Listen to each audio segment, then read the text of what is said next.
is Zipeng? I am an artist and designer, also the founder of the creative studio Dazzle. Okay, that's exciting. What college did you attend or were you self-taught?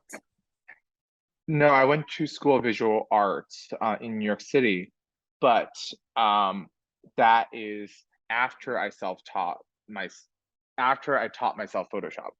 Okay. So would you consider yourself a graphic designer or what major area would you categorize yourself?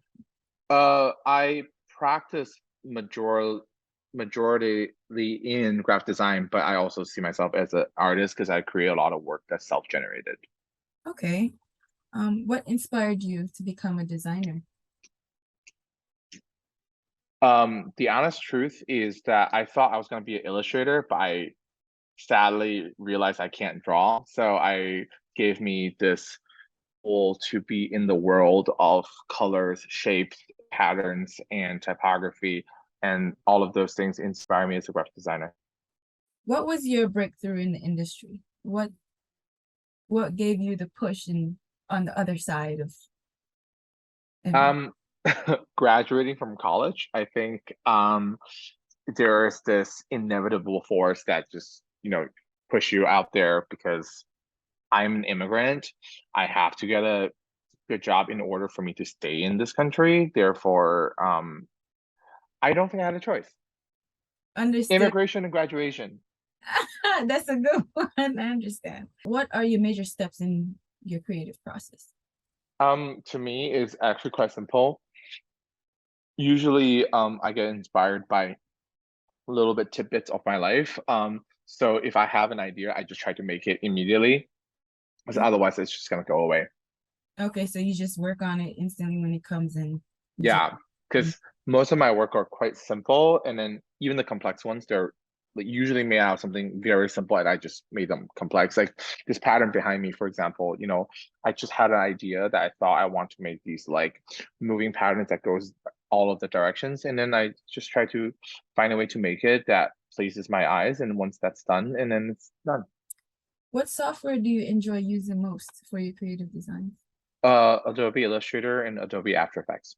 Okay, that's pretty much basically what we're all using now in school. Yeah. How do you meet a tight deadline? Tell me about a time you completed a work under pressure. Um, Sleep less.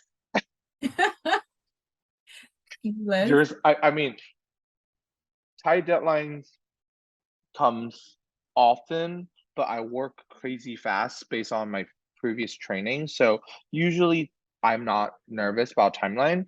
but sometimes when the time seems unrealistic, I just don't take on the project. Tell me through your portfolio, which pieces are you most proud of that you have? I think it would be the PSA I made for Times Square in regards to Stop Asian Hate, because I got the project right after the tragic shooting in Atlanta. So everything was very difficult, but I think I'm most proud of it because I feel quite useless most of the time as a graphic designer. I feel like I don't do much, but then I think this was one of those moments I get to do something for my community, for the people that I really care about. Yeah, and it was pretty huge. It means a lot all around 360. Yeah. What advice would you give for an upcoming designer that's working towards entering the industry?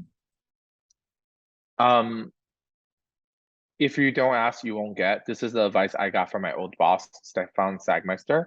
And just, you know, ask for what you want and then be polite, be respectful, but know your worth and then, go for it.